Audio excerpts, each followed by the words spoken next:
Так, здравствуйте все. Очень рад всех приветствовать. Меня зовут Кирилл Фокин, я преподаватель Свободного университета.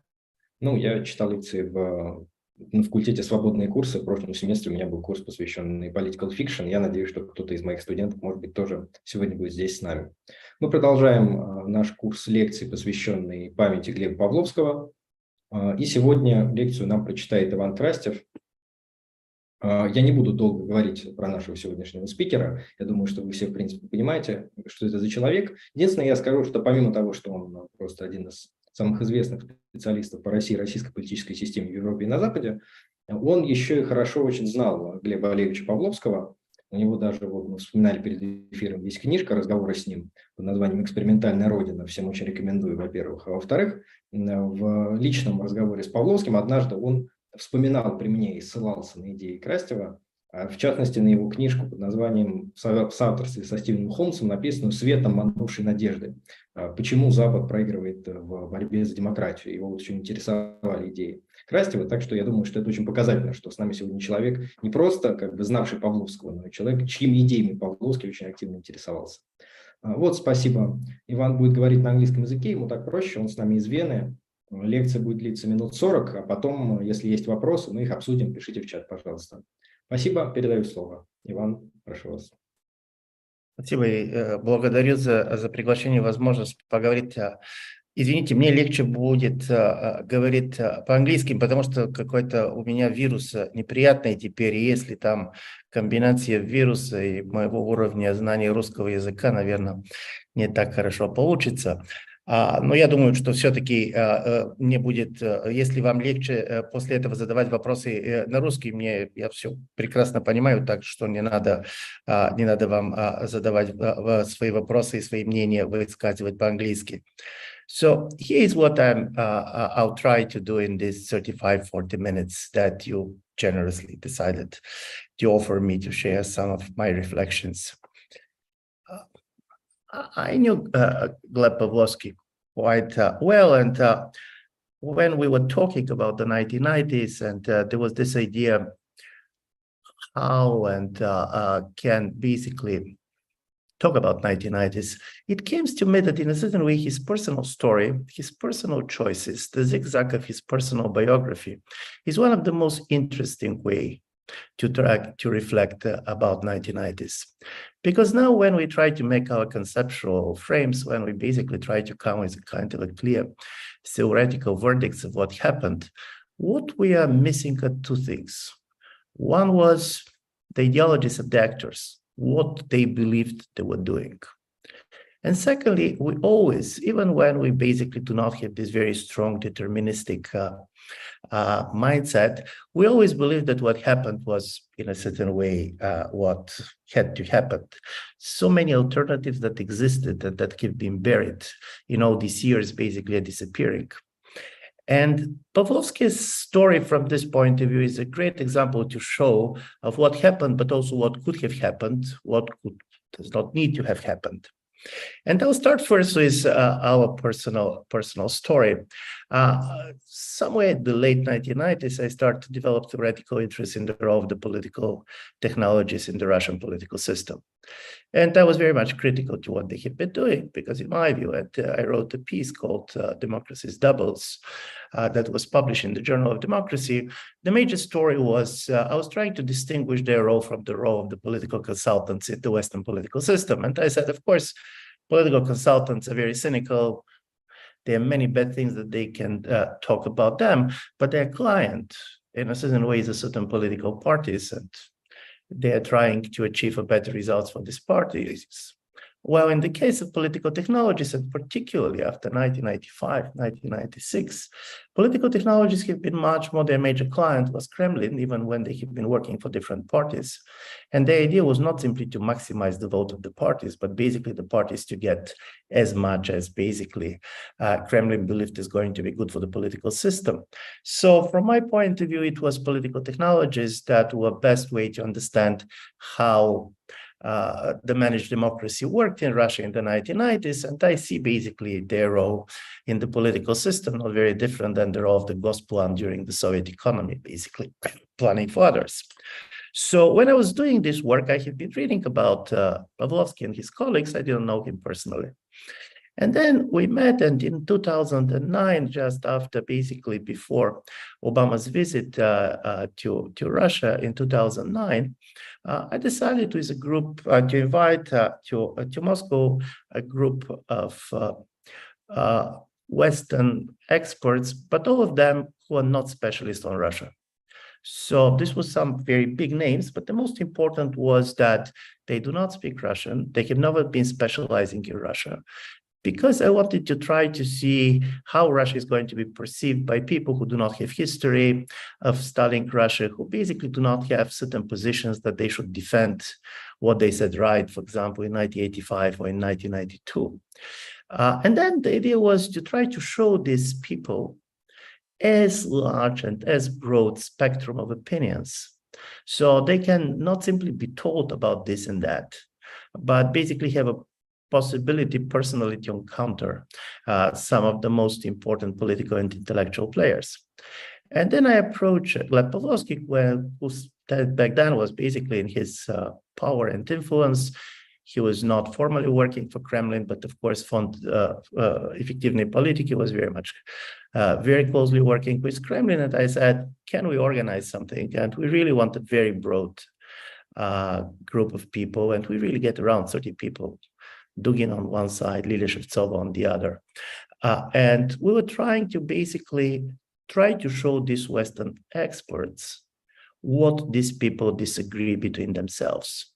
Our major idea was to try to basically understand what was going in Russia in terms of how the Russian political and intellectual elites were trying to define the choices that they were making. And it was a very interesting exercise. And this is basically how I started to know Gleb Pavlovsky much better. And then came 2011, the famous Putin Medvedev story. And my joke of this time was that in Russia, there were, of course, two camps, the Putin's camp and Medvedev camp, but what we didn't know is to which camp Medvedev belongs. But as a result of it, it was very clear that Pavlovsky defined himself in the Medvedev camp. And then as a result of it, he basically lost his access to power. And listen, nevertheless, how people believe that they feel about being near power, but losing this access is a major change of life. And in 2013, I had the feeling that basically he's trying to make sense of what is happening, that he was in a much more reflective mood. So I invited him to the Institute for Human Sciences in Vienna, and talking privately to him, I discovered two things: that he's basically trying to make sense of time by reflecting on the choices that he has been doing, trying to be quite critical and not very much defensive of what he has been doing, which is not always the case with people that have been strongly involved. But secondly, he had these small insights, this incredible kind of a sense of a detail, which was so much missing in any type of a classical political science or sociological analysis. Also, what I discovered is that the interview is basically the genre which allows Pavlovsky best to describe and to kind of express himself, because there was an editor in him. Interestingly enough, the editor is a very particular talent. Good editors, they're like conductors. You should be able also to express yourself through others. And I do believe part of also success of both the publication of Vek 20 Mir when he was an editor, but also Fond Effektivnej Politiki was very much related to the fact that he had this sense of talent. He was very happy to work with people with whom he disagrees. And also he was very much kind of thrilled by possibility to shape people. So then I offered him the following kind of a deal. I said, Gleb, I want you to tell your life. I'm not going to judge on you. I'm not going to ask you a question, which are going to ask you why you did this and that. This is not this type of a conversation in which basically I'm trying to expose what you did wrong. But I'm very much interested how you reflect to the choices that you have been making. And as I told you, it was 2013. 2014. And I said, this is what really interests me. I want to see how you're trying to collect your biography back. And this is basically the book that in Russian is Experimentalная Rodina, and in Bulgarian, basically, I took the famous title from Yuri Trifonov's novel, Vreme и Място, basically the time and place. Because in a certain way, I do believe nobody can understand Pavlovsky, and also nobody can understand how Pavlovsky has been functioning in the system if he's not going to understand that he was somebody very much socialized by 1970s. And 1970s has disappeared as a kind of a standing point for understanding what has happened in Russian politics in the 1990s. So when we started this story, and I'm not basically going to go through Pavlovsky's biography, but there were three things that make a very strong impression on me before we went to the concrete choices and what it tells us about the Russian political system in the 1990s. The first thing that make a very strong impression on me is that, as you know, he was born in Odessa. He was born in 1951 on March 5th, just 2 years before Stalin died. So basically, he was celebrating his birthday on the day of Stalin's death. And from this point of view, this is a very typical post-Stalinist generation. He was very radical leftist in his youth. The only place that he always ever wanted to immigrate, it was Cuba, and it was in 1969. And he has this typical socialization going to through a different type of informal communities and then dissident circles and then working for Poisky. But there was one important moment in his biography that stayed with him strongly, and basically that, in my view, affected very much his life. When he was arrested and after that interned in the 1980s, he was one of the people who basically made the pact. He said that he didn't, by the way, betray anybody personally to the extent that I know, but he said that he felt sorry for doing political activities. So in a certain way, he surrendered. And this was a tough time. And in this dissident circles, basically, weakness was not something that is forgiven. And Pavlovsky became absolutely obsessed with the idea of weakness. With the idea of weakness on personal level, but also the weakness of the state. He was all the time kind of comparing his personal failure in dealing with the Soviet authorities in the 1980s, with the failures of the Russian state to find its place in the world in the 1990s. And this obsession with weakness, in my view, is very important after that you make sense of his career. And the second thing, what is important for the generation of the 1970s is that they're experts on defeat. In a certain way, they came after basically the hopes of the 1960s was over. They came in a moment where basically people went back in their private life. It was the Brezhnev period. Nobody is interested anymore in any grand ideas how to transform society. The idea of justice and pride, and even this type of idealism, which was very much typical for the 1960s, has disappeared. So from this point of view, how to make sense of your own defeats was critically important. And I'm saying this because I remember reading Carl Schmitt after the end of the World War II, and Schmitt wrote an essay on Alexis de Tocqueville. And he made a point which I found really intriguing. He said, Tocqueville was so good in making sense of his time because he was the ultimate loser. As a liberal, he basically felt his ideas defeated during the revolution of 1848. And then as a Frenchman, he basically saw his country basically being defeated by Germany during the 1817 war. And then as a European, he saw the world in which, and he was really somebody who predicted that it's going to be Russia and America that are going to dominate world politics. But this is exactly this perspective, the perspective of the loser, that allows him to make sense of the world around him. Because the winners, and this is very important for part of the Western view of what happened in the 1990s, winners always try to view their victory as historically inevitable. You try basically to see this as the implementation of some Hegelian historical logic, while the losers basically are trying to see their loss as accidental, as something that could have not happened if there was a kind of a different development, if different decisions had been done. And as a result of it, the losers were much more closely trying to understand what is moving people, why they're doing this and that.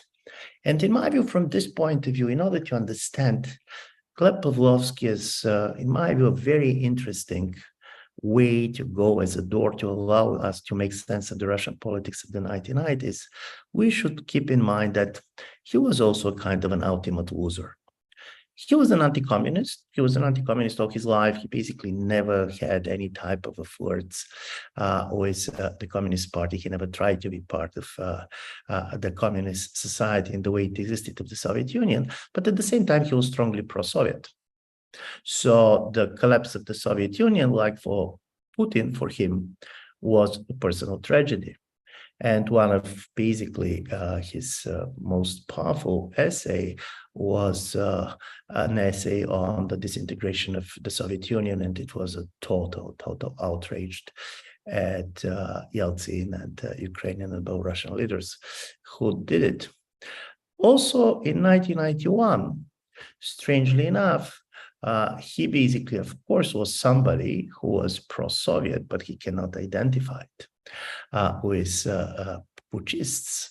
So he was, in a way, lost on the street.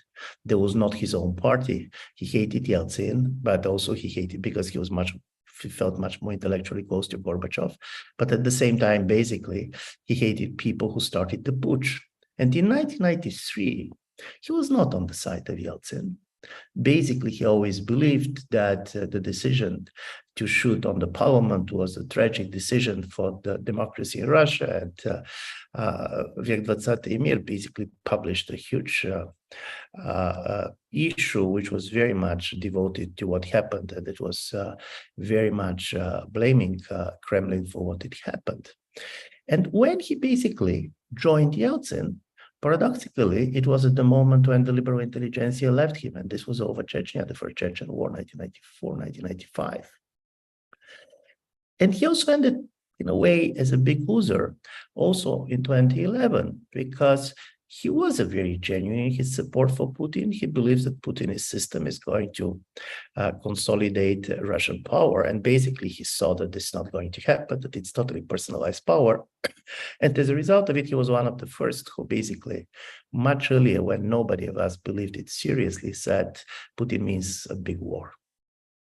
The next stage of the development of this power is going to be a major war. And he was totally taken by this idea. And then really very few people were taking him seriously because Putin regime looks awful, but quite vegetarian seen from outside. I'm saying this because these stories of his personal choices and also basically what he practically did, starting with working on the campaign of General Lebed in 1995, and then going for the Yeltsin's campaign, and working for Kremlin in all this period that led to Operation Successor, is very interesting because it touches, in my view, on four major points, which, in my view, the West is not understanding about Russian transition, but also I do believe to one thing that also Russians are not understanding very much about the position of the West in this period. So here is these 5 points that I will start. I'll try basically to present to you after that, going to a conversation. And the first point which I want to make is that it was very difficult now, when we know what happened and what not happened, to try to make and to try to understand how the West was seeing basically all this process of democratization and the collapse of the Soviet system in Eastern Europe and then in the Soviet Union, starting with 1989 and basically ending up with the end of the Soviet Union in 1991. Normally, the talk is about triumphalism. And the Western triumphalism is a reality, but Western triumphalism came at the late 1990s. very much around the Kosovo War, very much basically at the beginning of the new century. But the truth is that basically the end of communism was a major surprise for the West. It was a process which was perceived as an opportunity, but to a great extent it was perceived as a risk. If you're going to see the major and the most important titles of this period, everybody is quoting The End of History. By the way, The End of History of Frank Fukuyama was written in the spring of 1989. And if you read basically the article and not the book that followed, not simply there was a question mark, but he was talking about the world in which nobody expected the Soviet Union to disintegrate.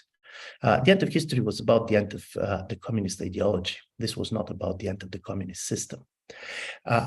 What has happened, and this was quite important, is that in 1990s, the West felt as anxious and insecure as the East. And then some of the major political thinkers of the West at this moment, people like Zbigniew Brzezinski, who wrote a book called Out of Control. And then, of course, you have The Clash of Civilization by Huntington. It was anxiety. And in this anxiety, paradoxically, the idea that Soviet Union can disintegrate was perceived major as a risk and not as an opportunity. Now, when we talk a lot about decolonization in the terms of what we are seeing with the Russia war in Ukraine, it is important to keep in mind that when President Bush Sr. in 1991 was talking about the New World Order, he was saying, I'm talking after the end of the war, but he didn't mean the Cold War. He meant the first Gulf War. The New World Order basically was looking very much for the West as a cooperation between the post-communist Gorbachev type of a Soviet Union and a much stronger the United States and the West, which is going to allow the Western type of political system to proliferate. But the disintegration of the Soviet Union was perceived as a risk, particularly because of the fear that this can lead to the proliferation of the nuclear weapons. But also there was a major fear of a kind of a civil war starting on, which can totally destroy Europe. So this is why just 2 weeks before the referendum on independence of Ukraine, American president went to Kiev from Moscow, telling the Ukrainians that freedom does not mean independence. You cannot imagine how strong political message it is. What, of course, American president didn't know is that nobody is going to listen to him. And basically, people do not make their decision on the basis of what the strategic analysis in the office of one or another president.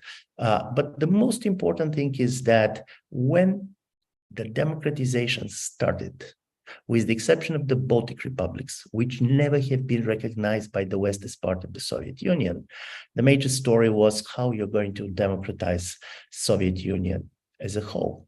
Here comes also the first big Western illusion. When basically Soviet Union collapsed and Russia entered the political sphere, and there was a talk about the new liberal order, funnily enough, in the West, the perception was that Russia wants to join liberal order, that Russia is very much sharing the postmodern values, the very strong anti-nationalist sentiment that was typical for the European and liberal international order as a whole. But funnily enough, it was not Russia, it was the Soviet Union that was very much sharing these values, and for very pragmatic reasons. For President Gorbachev, joining the Western-led liberal order was the way to keep Soviet Union together. At this moment, he was seeing the rising nationalisms of the Republic as the major threat to the Soviet Union. And as a result of it, he was hoping to keep Soviet Union together with the support of the West. Now, when the communist ideology was not able to keep Soviet Union together anymore, now when basically Soviet economy was in a dire straits, he believed that basically the West is going to keep Soviet Union together. And he was not totally wrong. The only thing that he totally underestimated is that in the moments like this, people go on the street and basically they start making history without asking anybody how to do it. I'm saying this because if you're listening now, the official narrative coming from both Kremlin primarily, but also the West, is that the disintegration of the Soviet Union as if was the objective of the Western policy in the early 1990s. Read history. This was not the case. The case is that after something happens, everybody claims this is his victory, what also the West did after the disintegration of the Soviet Union. And of course, many of the national popular movements in the Republic see this as a success. But when it started, this was not the objective of the Western policies. Even more, the West was so much also afraid of what is going to happen because the war in Yugoslavia was already starting. And the idea is that something like this can happen on the territory of the nuclear Soviet Union was perceived as kind of a major danger.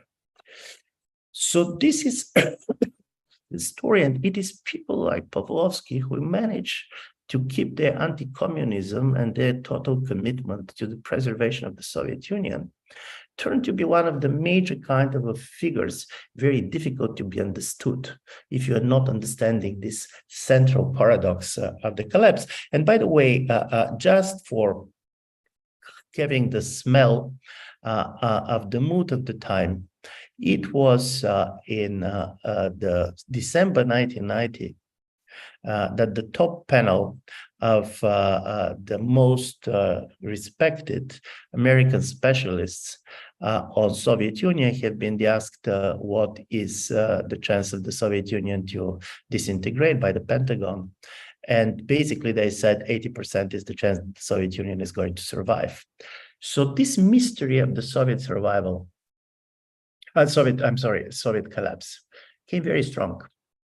And this mystery of the Soviet collapse created these incredible conspiracy theories that are very much shaping 1990s. When people cannot understand why something happened, particularly if you don't believe in the agency of the street, if you don't believe in the agency, basically, of the democratic movements, you try to see a great conspiracy. And the great conspiracies always come from the fact that there is something that you don't understand. And to a certain extent, I do believe that a lot of the foreign policy views of current Russian leadership was very much based on the fact that they never managed to explain to themselves how and why did Soviet Union collapse. And this is particularly strong in the case of President Putin, because don't forget, during the perestroika, when the Soviet Union was dramatically changing, Putin was not living in Soviet Union. Putin was in Dresden working for the Soviet intelligence. And the most important is, the most difficult thing is to make sense of a change in your own country when you are not there. I don't know how many of you have been outside of Russia in the moment of a major change of the country, but then suddenly you have the feeling that you know some people, you know how they react, you know where they stand. Where you're living in a country, you're seeing how people are changing and why they're changing. But after being 2 or 3 years out, coming back and you see a totally different country, this not making sense of what happened. Basically, this kind of a total black box, which for somebody like President Putin is what happened in the late 1980s, in my view, is very deep in his conspiracy understanding about Russian development in the 1990s, but particularly about the end of the Soviet period. And then, because basically I see that my time is going, there were 2 other things about Pavlovsky's view about Russia, which I found extremely important. At the moment when he started working as a political technologist, at the moment when he started working for Kremlin, he suddenly realized that while the country was polarized, very much talking about this major divide between communists and anti-communists, that when you go on the opinion polls, the communists and anti-communists was not so easy to be separated, unless how they viewed the past, because all of them have nothing to do and were very kind of eager about personal freedoms, but all of them insisted on a very strong state. So freedom for me and kind of a strong state for others. This obsession of showing strengths and hiding weakness became classical for the regime. And the things that, in my view, Pavlovsky was really blaming himself for, and which he basically believed. What kind of a betrayal of his basic personal beliefs was that in the 1996, after basically Yeltsin's re-election, when they started to imagine how the new regime is going to look like, the most important formulas through which they have been working was to try to convince the population that there is no alternative. Destroying pluralism created a situation in which there is no alternative to those in power, became the core on which the identity of the new Russian power was based. It was not ideological justification of power. Of course, it was some nationalism. Of course, there was some nostalgia. But the most important was that power was tautological. Power is in power. And this is why basically it should not be challenged. And I'm saying this because he was telling a story about a meeting with Zyuganov voter in 1996 when they had been working around Yeltsin's campaign, and he asked this old lady, whom you basically like in Russian politics, and the lady said, "Oh, I like Zyuganov." So Gleb said, "So you're going to vote for Zyuganov?" And she said, No, I'm going to vote for Yeltsin." But he said, "Why?" She said, "I'm going to vote for Zyuganov when he will be a president." So try to understand elections not as the way to represent people in power, but as the way to present power to people and just to convince people that they don't have any option, there is no any alternative, but to reappoint those who are in power, in my view, became at the core of the system. And this created this idea of the overwhelming majority that basically destroyed any competitive nature of the Russian politics. And I'm saying this, and I'm going to end on this. After having these conversations, and basically after going back to some of the political processes in the 1990s, when with Stephen Holmes we have been working on The Light That Failed, we have been asking one very kind of a simple question.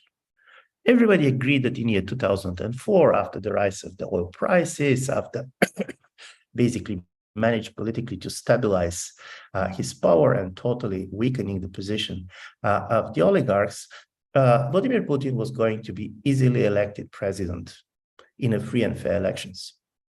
But he didn't went for free and fair elections. He decided to rig the elections, and by the way, to rig the elections in the way that everybody knows that they're rigged. And this was our question, why? And this was our answer.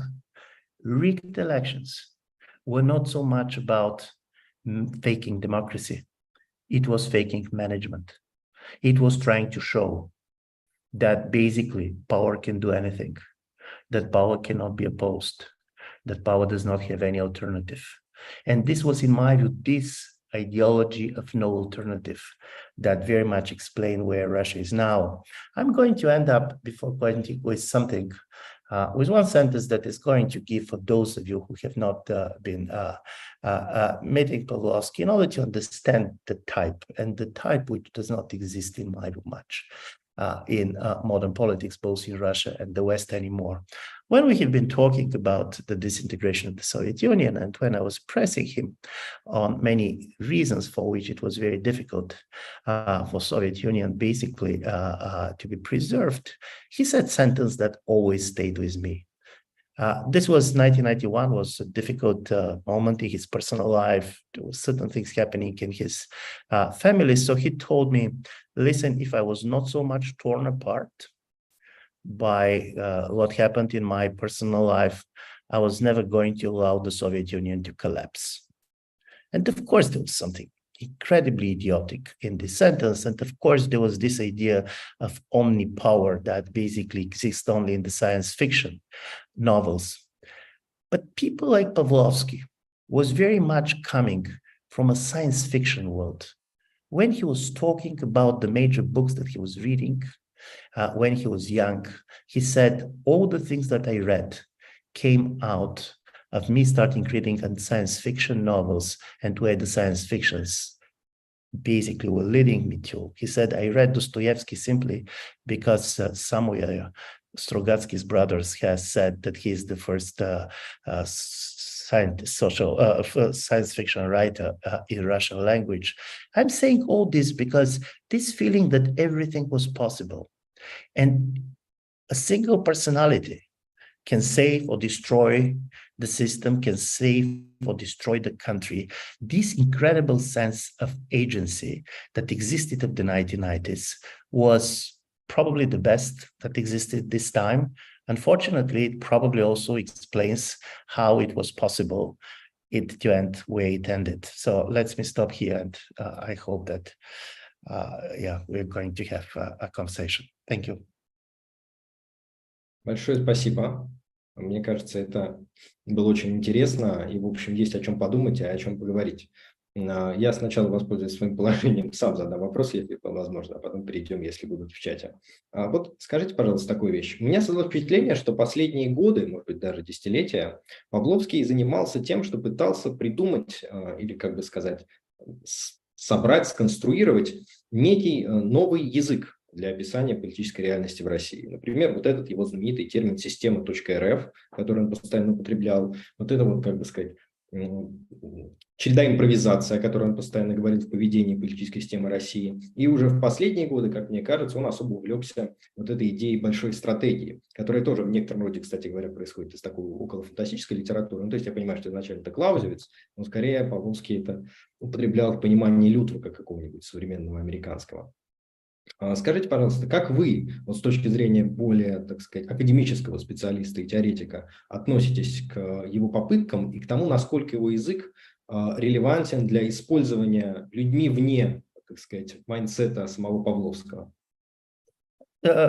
Спасибо. And this is a great question. And this is a great question because he had the feeling that in a certain way, the Russian reality became the victim of the language through which basically we're trying to describe it. And one language was, of course, very much trying to describe this either on the language of the democratic transitions. And I do believe that somebody like Dmitry Furman was the most interesting in this trend of this description, or all the time about backsliding, go back to the Soviet realities. In a certain way, all the time was about restoration. He was totally convinced, and here I'm very ready to follow him, that what we see in Russia today is not simply the restoration of the Soviet type of a system, that we have a very authoritarian system, but it is very different than the Soviet one. Nevertheless, of using certain type of symbols and certain type of institutions that, of course, were critical for the Soviet system. So he really insisted that there was something specific about what is happening there. He was seeing many of the institutions that existed as the kind of orphans that were coming from the Soviet period, but they lost their identity and their meaning, or they're coming from the democratic realities like the elections, but they have a totally different meaning in the Russian system. So as a result of it, you need a specific language, because only this language can show you what it is. And the second thing, which is important, I do believe that here also we have been talking a lot, and I do believe it also came very much talking with Stephen and me, is that we also always believe that what we're seeing coming from Putin's Russia is not a ghost from the past, but ghost from the future. That many of the problems that we see in the Russian regime, we're seeing as a much more global problems that we're seeing in other places. And while we're trying to explain everything through the Russian past, in a certain way, we're trying to see, for example, Russia's total dependence on natural resources, and the total alienation of the population. In a certain way, even don't want to exploit people, you simply try to neutralize them, was very much what on the West we're seeing at the level of technology, and how technology was changing the political process. And it was here in the idea of trying to make a new identities that he went for this kind of a grand narratives. And basically he was very much taken by canon, and he was trying to understand very much where also the idea of containment comes from. He was really seeing the war very much not as a accident and not the result of a personal kind of obsession of Vladimir Putin, but he was seeing it as the logic of the system. And of course, here he goes very close to Charles Tilly, who said, state makes wars, but wars make states. In my view, what he understood, particularly also trying to work as a political technologist of some of the early nationalist party in Russia, where basically Kremlin wanted to have a nationalistic parties, but nationalistic parties which are under control, he understood something very simple, that Russian nationalism paradoxically is a latecomer in the post-Soviet space. That during the Soviet period, Russians were trading influence for identity. And as a result of it, when basically the disintegration of the Soviet Union started, they start envying the identity politics of their neighbors. And by the way, this easily can be seen today when you see that far-right Russian nationalists basically are dreaming having a political leader like Zelensky. So from this point of view, I do believe he was looking for this specific language. For him, this language had to be at one and the same level, able to explain the micro history, the social history of basically how society is changing, and on the other, how this is also changing the geopolitical perspective. I don't believe that this language is so crystal and easy to be used. And by the way, Gleb had this tendency to create a language of his own, which is so ambiguous that you are never sure that you understand it. But exactly because of its ambiguity, it allows us to basically think with him and through him. And when we talk about this type of trying to understand and find how it works, the book, which in my view is a very good thing to reread, is the 2 volumes of still unfinished Stephen Kotkin's biography of Stalin. Because I do believe this was the Kotkin's approach to write a book which is the history of the world seen from Stalin's desk. Basically, what Pavlovsky was fighting for is to try to see a kind of understanding of the new global condition perceived from one of most troubled places. I mean, what was happening in post-communist Russia. And here's also the other paradox of him. Listen, he didn't speak any foreign languages. At the same time, in a certain way, he was incredibly informed about foreign ideas. And this kind of the lack of a foreign language, at the same time, total openness for ideas coming from everywhere, and the fact that he was always reinterpreting them because he's reading many of them out of the context in which they have been created, I do believe was one of his major kind of originality. Спасибо. Кстати говоря, про Сталина я вспоминаю, что в первые дни войны он с некоторым даже сдержанным позитивом относился к большой стратегии Сталина. И когда ему говорили, что Путин, значит, следует за Сталином, он говорил, ну вот лучше бы он внимательнее бы изучал, что, значит, предлагал и как действовал Иосиф Виссарионович. Вот к вопросу о языке. Один из наших слушателей задает вам вопрос, потому что мы тоже, вот, когда представляем или говорим о Павловском по-русски, мы говорим политтехнолог. И один из наших слушателей спрашивает, what is the key difference between Russian political technologist and, say, American political consultant? How is Pavlovsky's work different from that of Paul Manafort and Roger Stone?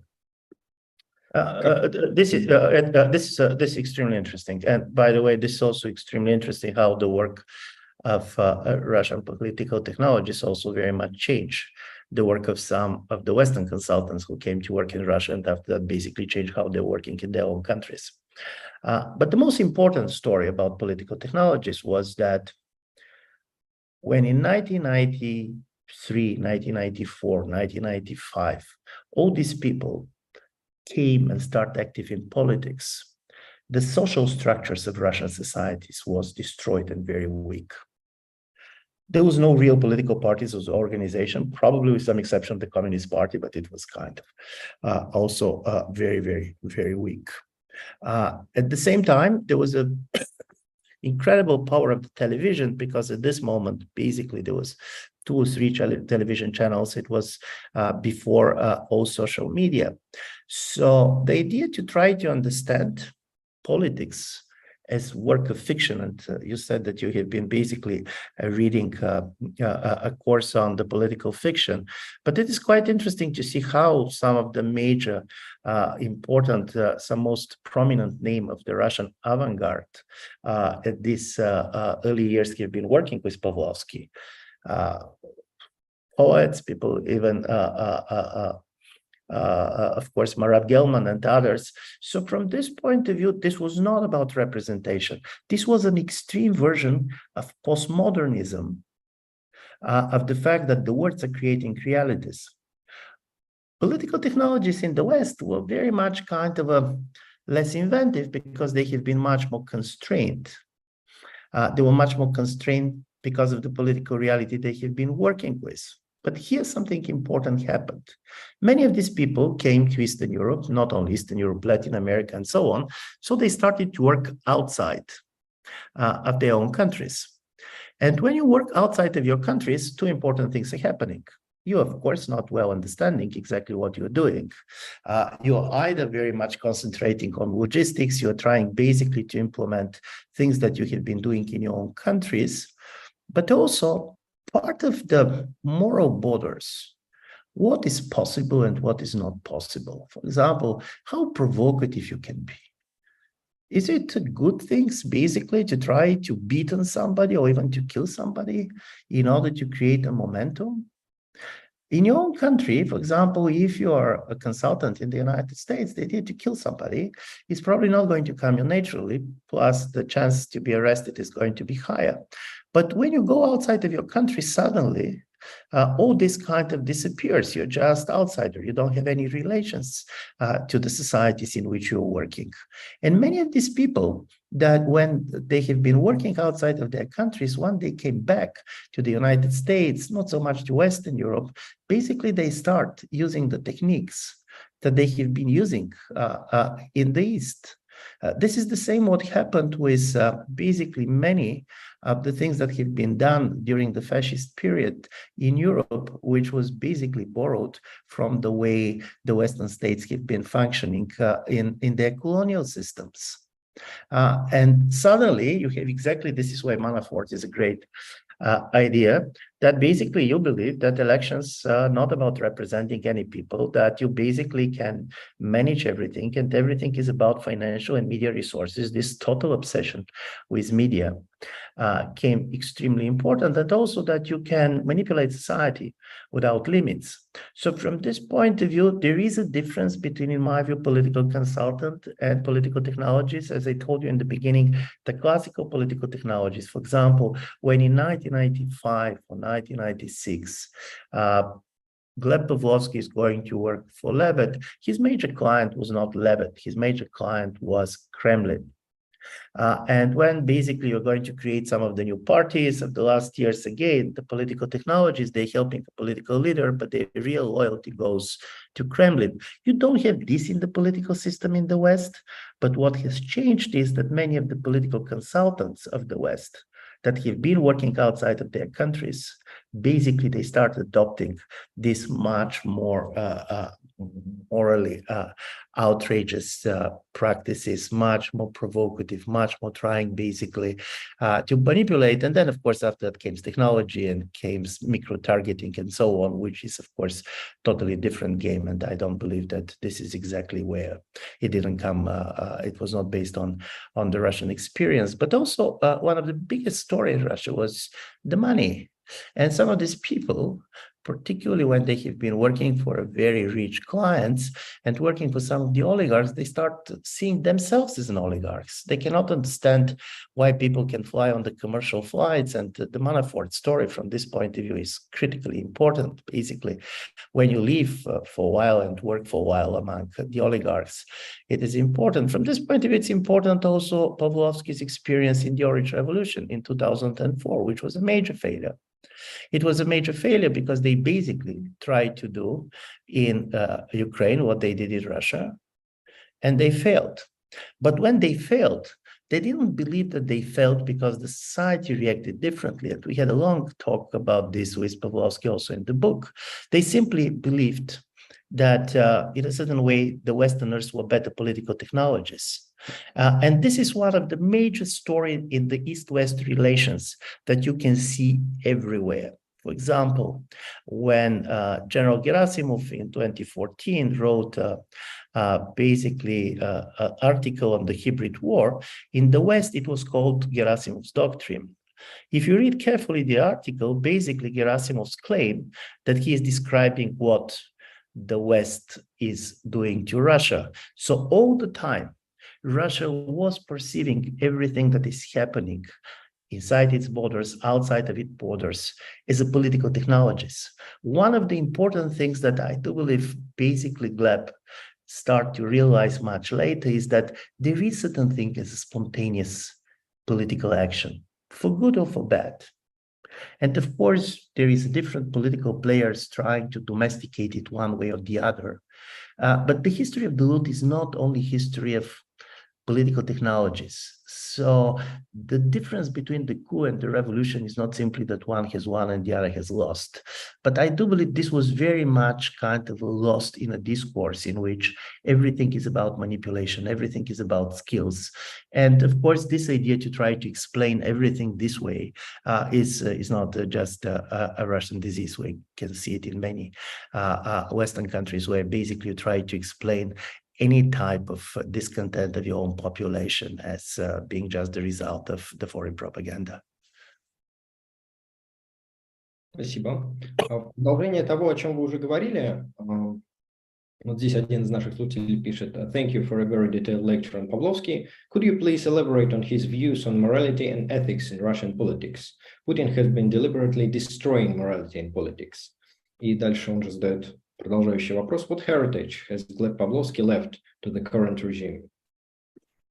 Listen, I don't believe that he ever had an illusion that his contribution was basically contributed to the morality of the Russian society. So he's not going to be remembered as somebody who helped Russia to democratize itself. So I believe that he's an interesting and tragic figure, but he's always going to remain as one of the architects of the regime.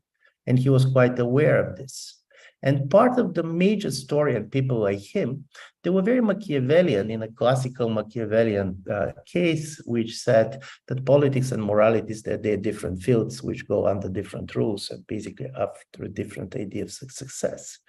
But this kind of a Machiavellian position is easy to be kind of defended when there is no war. It's easy to be defended when there is no violence. But in my view, one of the things that basically changed dramatically Pavlovsky in the last years, particularly after Crimea, was when he realized that what started as a political game, what started as a political technologies operation of destroying one opponent or the other, showing on television the heart surgery of Primakov and believing that this is the way you're basically saving democracy, when means does not go to the ends, the end could be really tragic and basically the political community is totally lost. So when you're asking about what is going to be, how he's going to be remembered, listen, he's not going to be remembered as somebody. He's not going to be remembered in the way, in my view, Nemtsov is going to be remembered, or other people who also made their compromises, but in a certain way, they always believe that they have a very strong moral case. But on the other side, if we understand what went wrong and how it went wrong, this is very important to go also beyond simply the moral judgment and to try to understand what was motivating the choices, but also how he reflected on choices. And from this point of view, I do believe Gleb Pavlovsky was kind of serious enough to face some of the choices that he had done and basically to say, yes, this is also my responsibility. And I always had the feeling that he felt responsible for what happened in Russia, and he felt responsible what happened with Putin's regime. Спасибо. Вот еще вопрос такой слегка, возможно, более личного характера про Павловского тоже. Иван, you was the philosophical interlocutor of Gleb Pavlovsky for many years. Did you have discussions about his concepts? Could you tell a little bit more about this? Я так понимаю, речь идет про то, как вы взаимодействовали именно вот в разговорах об этих концептах с Глебом Олеговичем. Listen, it's very interesting. In a certain way, his major interlocutor was Gefter. And of course, it was Gefter that he created himself. It was Gefter that basically he invented as somebody to talk with and try to basically go back to his ideas. And this is interesting by Gefter, because Gefter was also the person who after basically Pavlovsky came back from when he was interned, was the one who welcomed him back. Many in the dissident community basically never forgave him his weakness. And basically even then they have a kind of a major moral questions to him. But Gefter did it. And I do believe that his way was talking and going back, and he was slightly interesting, going back and back to the same idea, trying basically to improvise in a certain way. If you're going to ask me how he was thinking, it was slightly like a jazz musician. So he does not have this classical academic story. He's not easily defining his concept. He can use different concept in a different context with very different meanings. But on the other side, there were certain topics that were very critical for him. For example, one of the things that came very strongly for him, and also this is why this talks with Gefter was so important for him, was he believed, and this is critically important, that Russia, at least Russia, which he felt part of, is a place in the world if it is showing certain level of universalism. And one of the things that he cannot accept with the transformation of the Putin's regime was this total loss of the universalist dimension, this total provincialization of Russia. And he was going there. He's a historian by training. He's also very much an autodidact. I can imagine that he was a very charismatic lecturer and teacher. I have not been listening to him from this point of view. But our conversation, we have been talking about everything. We have been much more commenting on what we think around. His relations to the West was much more ambiguous. You're not going to put Pavlovsky as a classical Westernizer.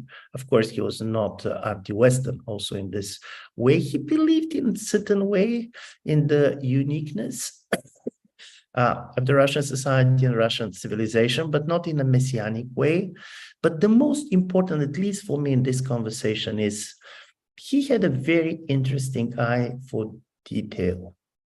He was a very interesting eye to try to see certain type of a paradox which others are not going to see.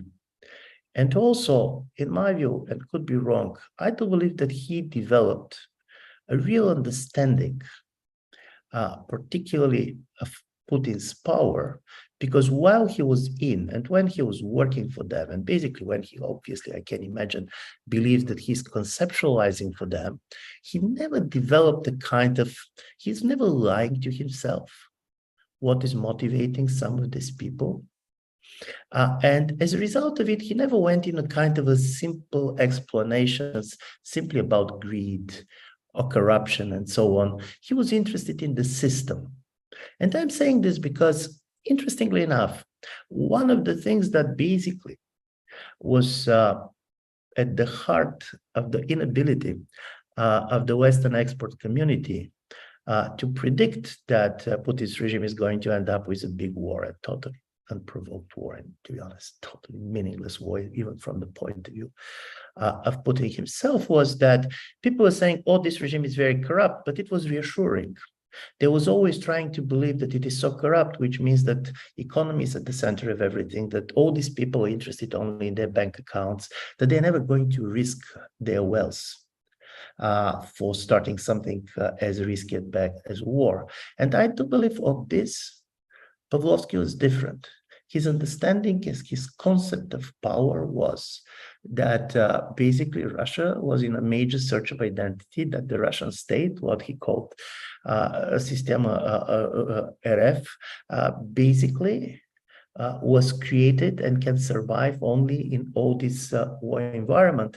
And when he was quite critical, by the way, to people like Gaidar, whom I liked, and this first generation of the reformers, he was making a point which I found interesting. He said, listen, all these people have prepared for them how to reform the Soviet system. But the Soviet economy, which they knew, they have studies and they were ready to reform, has been destroyed already by Gorbachev in 1987. So they have never understood that a new state had been born between 1987 and 1991. And this state already, this new state cannot be reformed with the instruments they have prepared. And listen, I'm not the greatest expert on the economic transformation, but I do believe that he has an interesting point. And this is these small insights that I do believe are going to stay with us out of him. All this idea, for example, you know, his last book about also the last of all this Getter conversation, this idea about the weak slabeye. This idea about the weakness and the meaning of weakness and the power of the weakness and how you can really try to shape the world from the position of weakness, this I found particularly interesting.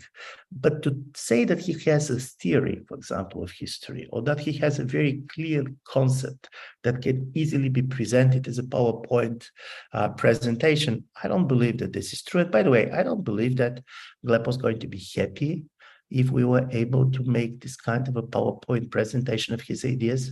He was not afraid to change his ideas. As I said, he was very much a jazz musician. He was improvising on certain themes. Спасибо большое. Я думаю, что на этом мы закончим. Как раз прошел час. Мне кажется, это было очень интересно, очень любопытно. Есть о чем подумать, о чем поговорить. И я очень надеюсь, что мы еще не раз увидим Ивана гостем наших мероприятий и, в принципе, как одного из участников нашего комьюнити. Большое спасибо. Всего хорошего.